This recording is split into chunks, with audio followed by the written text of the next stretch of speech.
بسم الله الرحمن الرحيم. سبح اسم ربك الأعلى الذي خلق فسوى والذي قدر فهدى والذي أخرج المرعى فجعله غثاء أحوى سنقرئك فلا تنسى إلا ما شاء الله إنه يعلم الجهر وما يخفى ونيسرك لليسرى فذكر إن نفعت الذكرى سيذكر من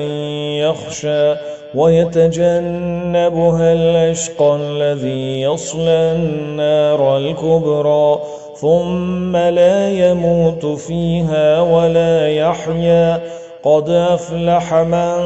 تزكى وذكر اسم ربه فصلى بل تؤثرون الحياة الدنيا والآخرة خير وأبقى إن هذا لفي الصحف الأولى صحف إبراهيم وموسى